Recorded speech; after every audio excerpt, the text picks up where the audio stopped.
Good morning, good afternoon, good evening, wherever you are listening in the world. Or we've had our cameras on a lot more recently.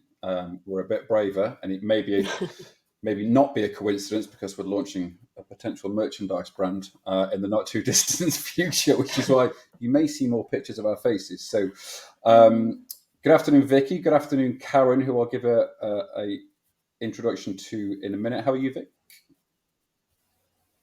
Yes, I'm good. I'm Thanks. How hot. are you? I'm not complaining about it. It is sunny in Manchester. Exactly. Not allowed to We go away at complain. the weekend to Turkey, where it's going to be even hotter, but I won't complain about that either. But enough about me. We've had lots of requests recently, and we've started to build out a lot more in the back office for members and non-members, additional help, additional services, and people that we know, like, and trust, which we are recommending to people. So we obviously had the chat with Rachel, the accountant. I know she's spoke to a few people from that as well. But I'd like to welcome to the Relentless Trading Lounge, Karen Mullins. Good morning, good afternoon, good Hi, evening. Karen. Good afternoon. Hi, guys. We'll come on to what Karen does in a moment, but essentially, Karen is somebody who we bumped into ourselves in the gym, and I've chatted, and Karen's helped me out with some book recommendations, and it's been well documented, my issues with mental health and depression, and Karen's given me some pointers on that in the background as well. But a lot more of our members and fellow traders are looking for help with coaching and mindset and goal setting, and all of this as well. So we wanted to extend a welcome to Karen to find out a bit more about what she does, who she does it with, and Karen shares a huge amount of content herself. We'll link all the Facebook handles and Instagram and Snap and LinkedIn and websites, etc., at the bottom of this as well. But briefly, Karen, welcome. And do you want to give us a brief overview of where you've come from, how you got to sort of this point in life? You're probably a lot younger than me, but you'll remember this, Cilla Black. What's your name and where'd you come from? Yes, I do remember good old Cilla. Yeah, absolutely. Oh, funny. Okay, so I need to be mindful because I can Okay, talk. so can I. Vicky will dive in. I know, like, somebody give me like a timeout signal if it's like, okay, we're still on to her introduction. What is, yeah. But okay, so by way of background, and first of all, thank you for inviting me on here. It's so nice to come and just chat and hang out. I guess, a little bit of background about me. I'll often say to people, I was kind of, I guess, like ticking lots of boxes of what many of us think success looks like. Certainly for me growing up, I used to think, get a good job, have a nice house, go on nice vacations, all of these things. And I'll often say that, by the time I was 40, I was sort of like ticking lots of boxes of what I thought success, ought to look like. Yet I would still find myself thinking, on repeat, actually. And in truth, I'd been thinking this for at least 5 years. Sometimes I think it was actually for the whole of my 30s. But just that, like, there's got to be more to life than this, though, right? So I'd worked for, like, in the corporate world for 20 years. I was a chartered surveyor. Again, I worked for a good company, one of, the UK's top property firms, and so again, on paper, on the outside looking in, it was like, you've got it good. And I sometimes think that's what keeps a lot of us, kind of stuck somewhere. We talk ourselves out sometimes of the growth that we want or the more that we want, because we'll sort of be, yeah, but you've got it good and you should be grateful for everything you have. And that's a little bit of where I was, albeit, as I say, it's sort of, it had gone on for too long, that voice in my head of thinking, there's got to be more to life than this. And even though I had this, good job, good career, I found myself, as I'm sure there'll be many people listening to this can relate to, I found myself kind of living for weekends, living for vacations, never feeling like my time was my own. And I just really thought, God, I don't want to live the rest of my life like this, though. Like, forever kind of chasing that work-life balance. And then for me, that was interestingly where I then stumbled across a guy that then became my mentor, but a guy called Bob Proctor, who I guess if any of your listeners are into personal development may know him. He was a bit of a legend in the personal development world, passed away a couple of years ago, but I stumbled across him, funnily enough, on a podcast. So I was literally driving into work one day, and it was certain things that he was saying on that podcast that day. Like literally, I remember that journey into work that morning where, you know, it just got me thinking. And it really, you know, you have those moments in life that you can look back on. And of course, my life didn't change there and then, but that for sure changed the trajectory of my life, right? And it just got me thinking, you know, one of the most powerful questions that he asks, and I guess I now ask with, you know, clients that I work with is, what do you really want? You know, in a world where anything's possible, like if you couldn't possibly fail, right? Like, what do you want? What do you want out of your life? And I realized at the age of 40 that I wasn't thinking like that. That I was thinking more in terms of what I thought I could have, or what I thought someone like me, I don't know, like ought to want, or the life that fit with, again, like my self-image at the time of how I was seeing myself. And so never in a million years did I ever entertain the idea of that I could be someone that could, to be honest, like do something other than, you know, in the property world, in chartered surveying, you know. So like at that point where I was wrestling with ideas of there's got to be more to life than this, the only place my mind really went when I would have that question was things like, well, I don't know, maybe I could do HR in property. Like it was all within, do you know what I mean? It was all within the confines of property. It was all within the confines of what I trained for, what I was qualified for. I was never thinking outside So that box. that was a genuine just light bulb moment, came out of the blue. Prior to that, you were sort of successful at, you know, school and GCSEs and A levels and degree and getting on the career ladder, but you never sort of questioned that sort of, I say indoctrination, and then Vicky will shout at me, but the indoctrination you get taught, you know, from society, from school, I guess because you didn't know any different, and that was just the genuine one light bulb moment which flipped everything. Yeah, and I guess again, like people will relate to this, where sometimes we can get so sick and tired, can't we? Of like at this point for me, I think I did have that prior to finding Bob Proctor on that interview. I was almost like sick and tired of that voice on repeat in my head, which was then, well, either you do something about this or just like stop moaning about it. Or, you know, it was almost like that definition of insanity, isn't it? Like doing the same things over and over again, but expecting a different result. So I realized it's like, right, I've got to do something different. And interestingly for me, that then coincided with, because I also had a story of, you know, sort of, I haven't got time to work out. You know, my kids were a lot smaller then. So I had like young children, 2 professionals, you know, we don't have family nearby. And so I was also coming from that idea of like, I don't have enough time. I don't have enough hours in the day. And there were all sorts of stories coming from that, you know, no time to work out. And so it was a real time in my life. Maybe it was like this, you know, just on the cusp of turning 40 and it's that, you know, midlife crisis, who knows? But it was just, I've got to make some changes. So that did then come from, right, starting to wake up earlier, starting to like take, you know, work out on a morning, and then changing, okay, what am I listening to? Which was then where that podcast came in. But no, to answer that question, well, that was one of the things I learned from Bob Proctor's work was we're programmed, right? Like this 96 to 98% of what takes us through our days, of what takes us through, you know, our lives is just programming. It's conditioning in our subconscious mind, and it controls our self-image. So it controls our identity. It controls how we see ourselves. And so at that point in my life, my identity was of someone, a bit like you actually just said there. I didn't know you knew this about me, but like always done well at school, got good GCSEs, got good A levels, went to a good university, worked. Do you know what I mean? Like that's what I mean, like ticking all these boxes of like the good girl of what like I do. But the idea of, again, like even when I very first got into Bob's material, I remember at first that idea of, well, maybe I could do something totally different. Like maybe I could, you know, set up in business for myself, etc. But the main thoughts that would then creep in would be like, who do you think you are to do that? You know, what do you know? And then the risk of walking away from that, what felt like a secure paycheck at the time, you know, like that was where my mentality was.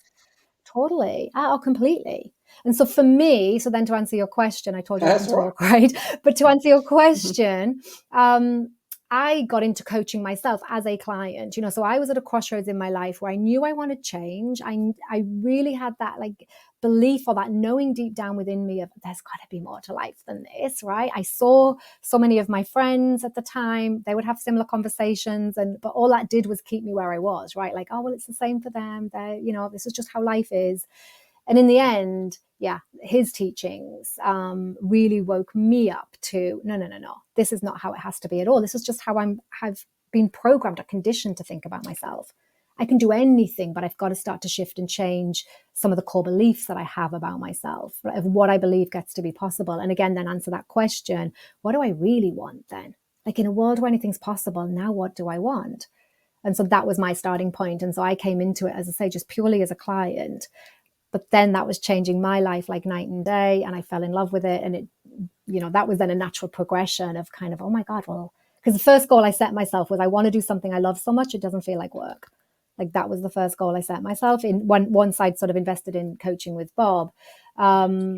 And at the time, like to begin with, I thought I was going to go and become a nutritional therapist. And then it was like, no, I was forcing it. And then eventually it was as if it had been staring me in the face all along. And it was kind of, well, you love this. You'll talk to anyone that will listen about this. Like, what if you did something to do with this?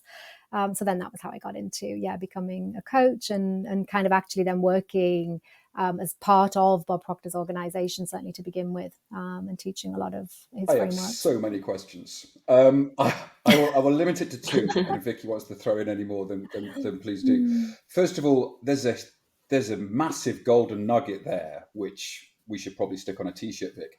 But in terms of what stuck out to me then was two things. The first one about the phrase, in a world where anything's possible, what do you want to do? Like proper has hit me in the face with a tennis racket is massive. I'd be interested if you've always thought that, which sounds like you haven't, but where's that come from? Where's that taken you to? But also, and I myself have moved on massively, from a relationship point of view, from a financial point of view, from a professional point of view, from an entrepreneurial point of view, when I started investing in coaching. And I've had numerous ones over the years. But like you say, you're having these conversations with your mates about, this is rubbish, mortgage rates are going up, and then you just go and have a couple more pints and a kebab and then go home. What pushed you to sort of, and I'm still mates with all those people now, but I didn't tell them I was getting a coach. I was very, very secretive about it. And it was almost like you didn't talk about it because people thought it was whatever you want to call it, woo-woo or fluff or that's a con or, drinking 8 pints of Stella's not. But, it was, so they're my sort of two quick questions around in a world where everything's possible and how did you get over that self-doubt of almost for myself, it was, well, I don't need a coach because I'm not a CEO of Amazon. CEOs of Amazon need a coach, but me down here in a 9 to 5 as a sales manager, I don't need a coach. Sorry, I'm waffling as well.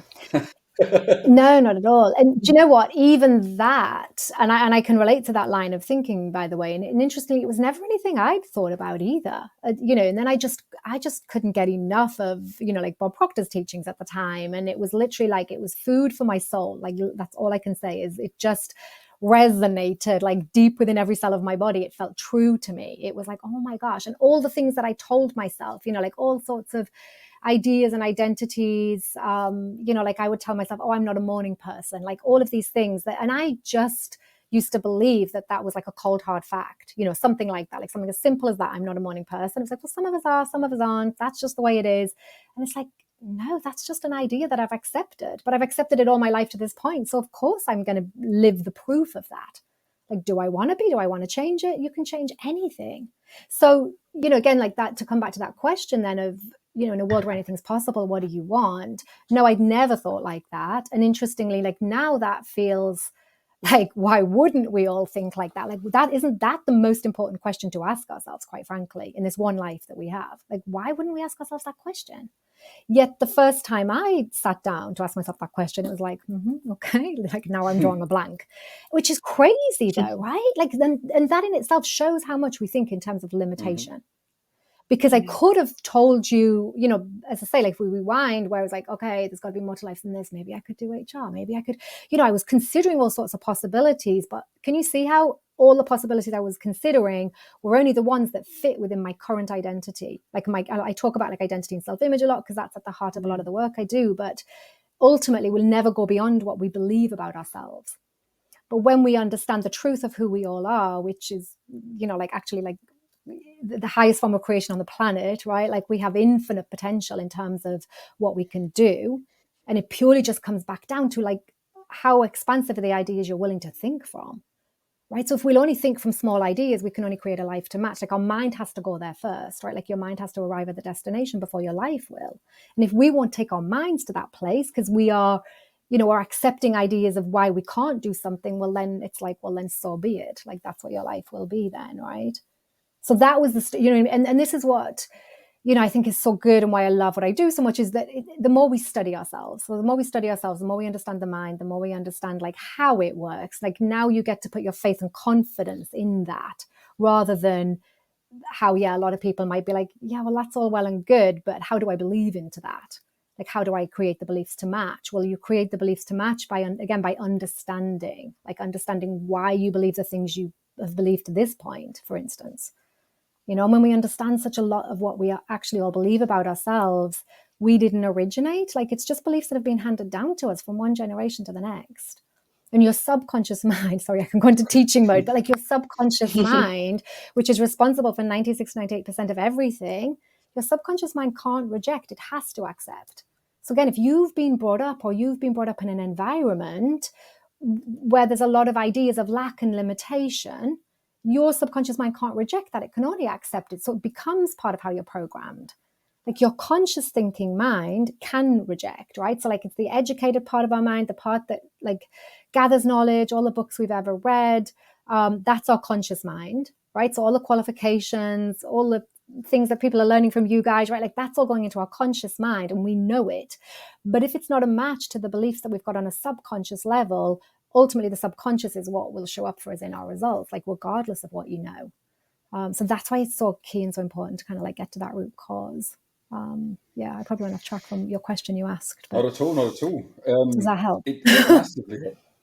Yes, a lot of value. More value than a lot of value in there. I feel suitably I know. I was thinking that. Subconscious talking.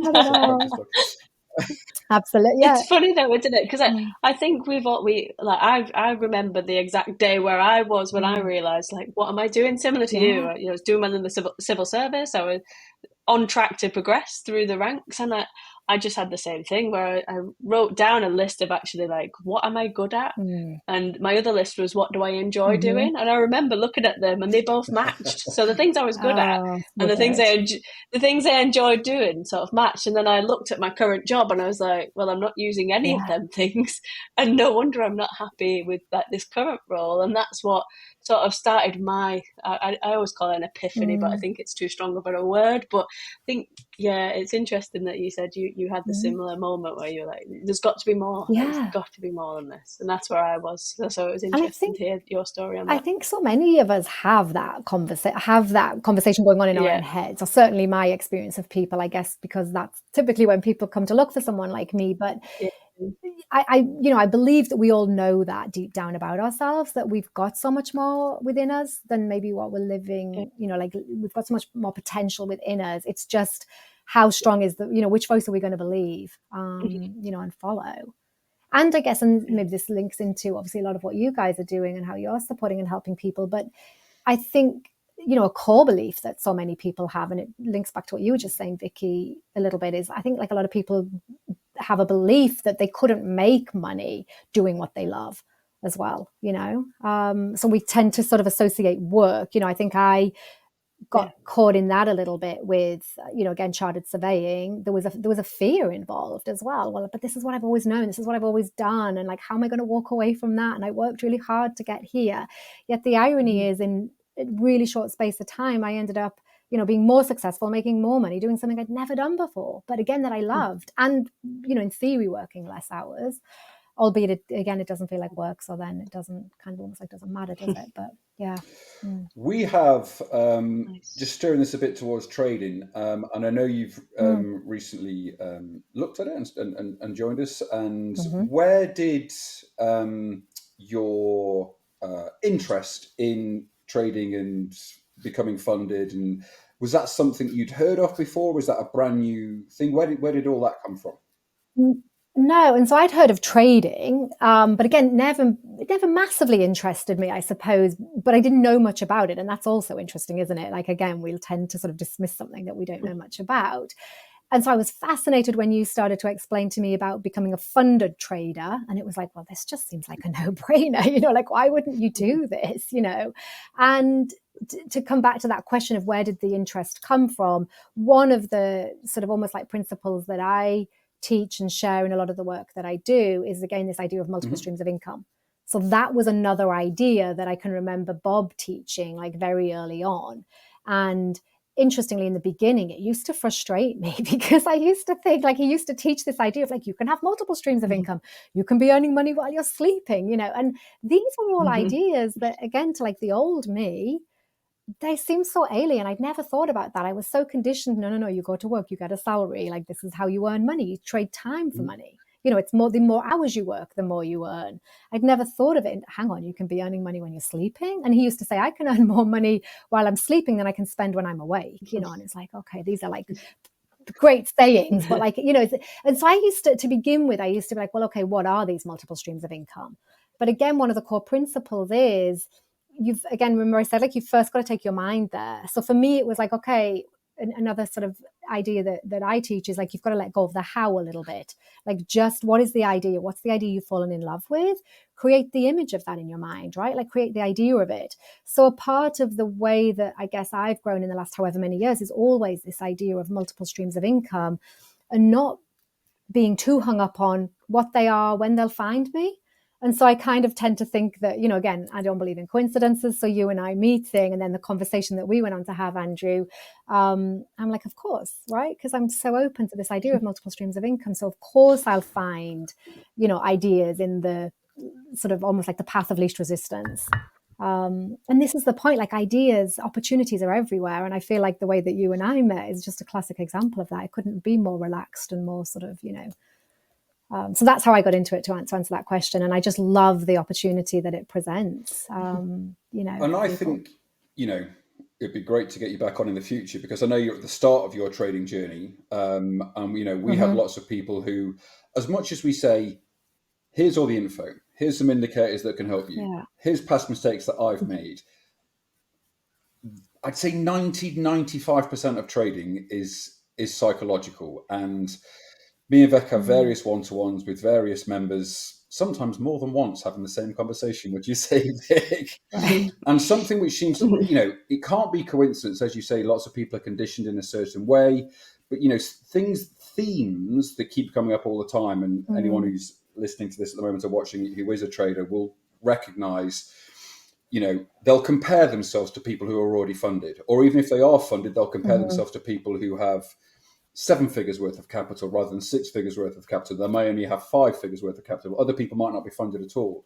Other people may lose a trade and then revenge trade and come straight back into it. But it's, lots of people are trying to get funded within, some people try and get funded within a day. It's just, Wow. And it's the old adage that, that they're trying to do things a lot quicker. And it would be great just to get, I guess, because you're a hugely experienced, successful coach, some sort of nod towards just a few nuggets or pointers to try and help some people out. And obviously, I'm sure we can come on to what you offer in terms of services in a bit. But why do people act like that? And what's the answer? Which is a really difficult question. But as we've got in here, I thought I'd check. Well, I think, do you know what? I think the starting point for anybody, whether it's trading, whether it's in relation to another goal, but of course, let's stick with trading in this instance, is first of all, get clear on what it is that you want, right? Like, do you have a goal? Like, do you have a goal in mind? Or do you have, this might be a better question actually for some of your listeners, is like, how do you actually like see yourself as a trader? Like, are you seeing yourself as a successful trader? Like, what's the image almost that you have in your mind, or the identity that you have in your mind about yourself as a trader in the first instance, and like, start from that place, like, and know that that's kind of almost, I often say to my clients, like, that's where you want to land. Like, you start with the end in mind of like that ultimate goal of like how you're seeing yourself. And, that in itself might be interesting, for some people to just sort of look at, am I seeing it? Is this a hobby for me? Is this a side hustle? Is it something that ultimately I want to build and create much more of like an actual, like business from, et cetera, et cetera. So I think have that. And I think that then might help, especially with, you were just saying there about some people almost like they want to get up and trading within a day, and they want, that strikes me as sort of people are likely, I might be being presumptuous here, but I suspect what the vibe I'm getting from that is kind of that people are coming with an energy of like they're in a rush for it. Like they're likely to be coming more from like a needy energy, like I need it, versus again, if you've got a slightly longer term view, what's your ultimate goal? Like what's that vision, and how connected to that are you? Like what's the idea you've fallen in love with about what trading can do for you and what that opens up for you? Do you, I don't know, like whether you sort of, speak to this with some of the, the guys that study under you, but again, just that sort of, do they have goals about what it is that they're wanting to earn? And again, are they painting that picture for themselves almost like on a weekly basis, on a monthly basis, of what that means in terms of how they show up, but also the energy with which they show up? So again, like if you're coming in like a calmer energy, if you're coming with the attitude of, I know that like every week that I show up in this, that I, kind of lock into the education, everything that you guys provide, I know that like if I keep doing this like week on week, I'm going to get better. Like do you know what I mean? I'm going to get better. So it kind of hopefully like calms down that energy of like doing it from a needy place. Or I think you said about like revenge trading. So again, that sort of, I presume that's where you put a trade on, it doesn't go the way you want. So now it's like, right, I got to make up, because you're seeing it as like a loss rather than, no, this is part of it. Like there's going to be days like that. There's going to be trades like that. Actually, like, who I want to be, I don't want to react to that. I'm going to take the, that longer term view, that calmer sort of energy. One of the things that, Bob Proctor, my mentor, used to say was like, hurry or rush is fear. Like normally if we're in a rush or we're in a hurry for something, it's normally coming from a place of fear or an energy of lack. So again, that like energy of need. Like if we don't want to be going after whatever we want from a place of need and scarcity, because it'll tend to like put us in a contracted energy. Whereas if we're coming from a sort of a more expansive place of kind of, I know I'm going to get there. I know that I'm going in the right direction. You're going to naturally be calmer. You'll make better decisions. You'll see more opportunities on the charts, I guess, as well. Does that help? I mean, ask me in a different way no, if that massively. doesn't. And I think, even before I got funded, when there was a sort of peace and calm, and I went, oh, actually, it's fine, because I know it's going to happen. And you'd visualized it, and you'd done your, the holidays you wanted to go on, and you visualized it and what you wanted to do, and paying off mortgages and all this sort of stuff. And it was still, months away, but I was like, oh, it's fine.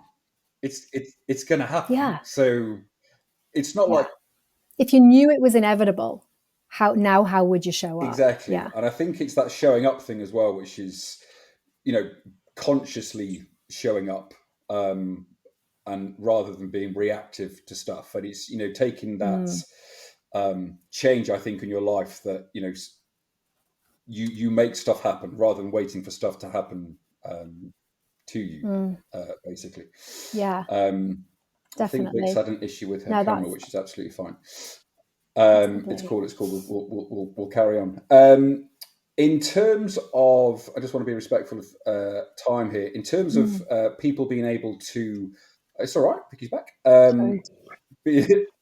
There's somebody at the door, and the dog would have gone mad if I didn't answer it. Sorry. Wrapping up, Vic, in terms of time. In terms of how, because it'll be great to get you back on. I think we've only scratched the surface in terms of what you do and what you can offer. How can people get in touch with you? I assume you'll have limited slots of people being able to work with you one-on-one, but you'll have programs and stuff that people can get involved with. How do people get in touch with you? What is it that you give us your elevator? Not a pitch, because I know you're similar to us in terms of just want to help and give value that way, but. Absolutely. Yeah, completely. And I think so, for anybody listening, if anything that I've shared resonates, then I think, as Andrew said at the beginning, actually I do offer like a ton of content over on Instagram. Is typically the place that I hang out, and then I'll share from there to my Facebook page. So if any of you are on Instagram, you can follow me at Karen Mullins _ is my handle. Yeah, we'll link all this in the show notes or whatever. So Instagram is Karen Mullins _ and then on Facebook it's Karen Mullins Coaching.